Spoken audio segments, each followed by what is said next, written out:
Hello everyone, this is Ryan Bernard, Game Director on Tom Clancy's The Division, and today we're very excited to give you this exclusive walkthrough where we're going to follow a team of 3 players as they move through the Dark Zone. So here we have our group of 3 agents, Ryan, Megan, and Bronson, and we're going to be following them as they enter this very dangerous area in search of some awesome loot. Ryan is set up as the healer for the group, so he's got support skills loaded with Pulse and Healing Grenade. Megan is DPS, so she's got the Seeker Mine and Sticky Bomb loaded up. And Bronson's going to be taking the brunt of the punishment, so he's got Pulse as well and the turret, so he can keep the attention of the enemies during firefights.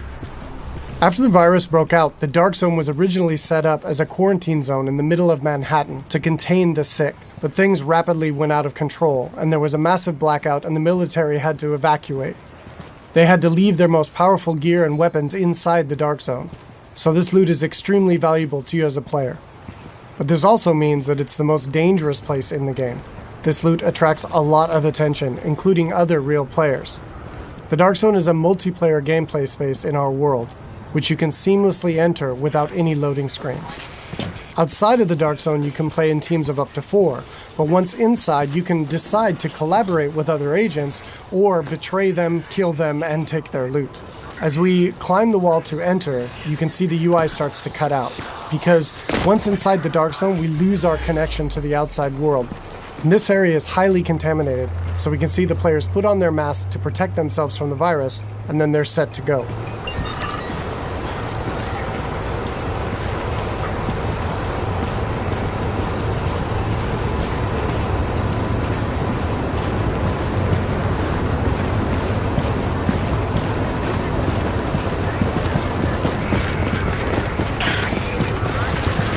Okay, now we see our group is coming up on some enemies up ahead. As we get closer, we can see that these are actually part of the Rikers faction. And this is a group of convicts which, after the virus broke out, escaped the prison and have flooded into Manhattan to take advantage of the chaos. Here we can see Megan does a pulse, which gives the group information about what enemy types and levels that they'll be facing. And then we can engage. As you can see here, Bronson's going to go up right on top of him and take point, so he can take the attention of the enemies and draw aggro, and we can support him from behind with healing grenades, as you saw there, and covering fire. Using covers in the divisions is really important. You're going to be seeing the agents here as they move around flanking the different enemies, moving cover to cover, using height elevation to their advantage, and really trying to make sure that you're not exposed at any time, because when you're out of cover, you take a lot of damage from enemies. And it looks like we've only got a couple Rikers left here, and Bronson is really taking his role to heart and pushing right up into their face. And they've cleared him out. And here you can see Bronson's actually been a little bit too hardcore on this, and he's in what we call the down state. So since they're playing in a group, Ryan can head over and actually revive him so he doesn't die and need to respawn and run back to his group, and he can get right back into the action. And here we can see that Ryan's actually found a loot crate. And he's gotten extremely lucky and has gotten a legendary drop. But as we can see, it's actually contaminated.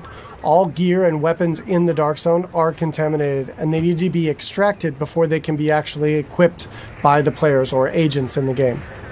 So in order to do that, our group is going to move to a nearby extraction point in Bryant Park.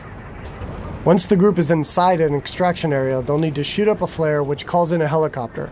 Then they need to hold tight for 90 seconds and extract their goods.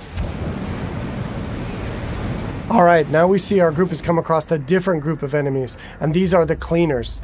Cleaners used to work for the city of New York, but they got trapped on Manhattan when the quarantine was declared, and they've lost it. They want to, in their own minds, clean the city from the virus by burning anything and everything in their path, dead or alive. And this group of Cleaners is actually a tougher group of what we call elites in the game. They have much higher health pools and much higher damage output. So our group here is going to really have to work together using their weapons and skills to take them out. Of course, they drop much better loot and give a lot higher experience. We got Ryan seems to have moved up to a kind of a bad cover position here. He's taking damage from the right, and he's got a grenade coming in and he needs to move, and he's too slow. So he's going to need to top himself off with a nice self-heal. Alright, so now we've dealt with the Cleaners and we can move on towards the extraction area. But it looks like our group is not alone, and another group of players is in the same extraction area. In the Dark Zone, it's very important to find out player intention relatively quickly, whether or not they're friend or foe. But it looks like these two are not interested in engaging, so our group's going to continue on and try to get that legendary weapon out. Extraction detected. Proceed with caution. Another team of agents has actually started an extraction, and our group is going to move to investigate.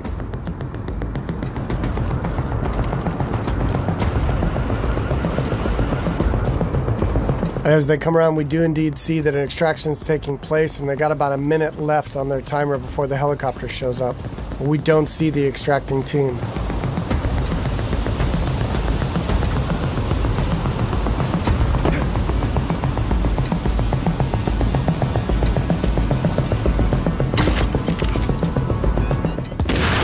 Here we see that the extracting team actually got the jump on our group, and Bronson's been quickly down, and since they engaged on us, they have now been flagged as rogue, which puts a big bounty on their back for a certain period of time. Luckily, Bronson was able to make it back to our group, and we were able to quickly revive him and get him back up into the fight. And now we've got some PvP chaos happening. And here we see Ryan throws out another healing grenade to heal up both of his teammates as they're flanking around to the left to try to get better position on these rogue agents. 15 seconds. Alright, we see Megan's going to throw out another pulse, which really gives us good positioning on their locations. And here we can see another downside to going rogue in the Dark Zone. They have attracted another group of players, which is helping us take down this rogue group. And there we go. And of course, when you die in the Dark Zone, you drop any contaminated gear that you're currently carrying. It looks like the two groups now can divvy up the goods that they got from this rogue group. It looks like they've decided to just take out the new players and take all of the loot for themselves.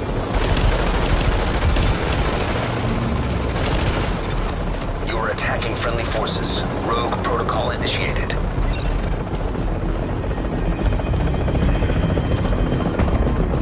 So now in order to secure this loot, to make sure it's theirs, they need to complete an extraction. So now our team has 90 seconds to control this area and to stay alive to get their loot out when the helicopter arrives. And you can see them fanning out into good cover positions here in case any other players come into the area or those groups that we engaged come back.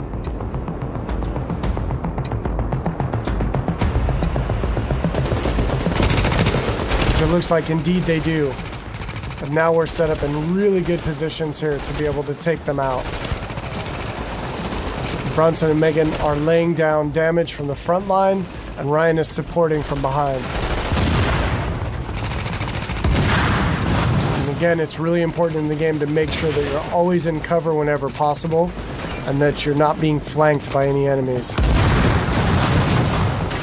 Here we see Ryan tossing a healing grenade as he runs past Bronson there. And they're going to focus on these two players here. 30 seconds to extraction. Straight in front of them. Now they got 30 seconds left to stay alive and control the area.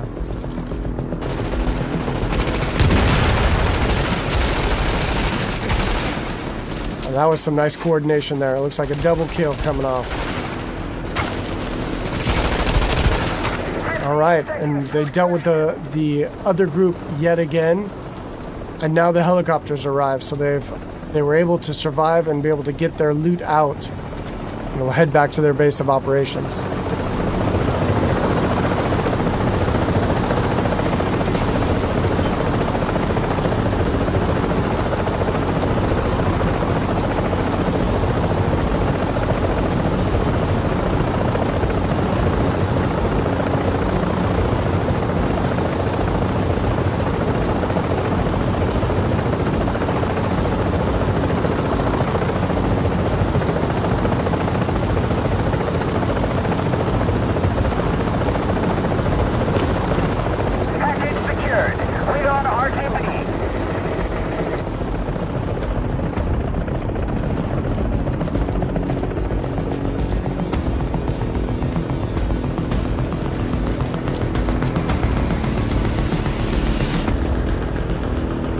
Now we can see the group is still flagged as rogue, and they're a very juicy target for other agents in the area.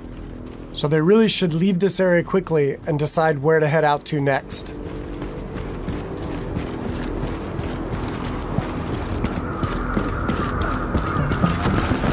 Alright, so that's it for today. I hope you enjoyed a little glimpse into the gameplay inside the Dark Zone of Tom Clancy's The Division.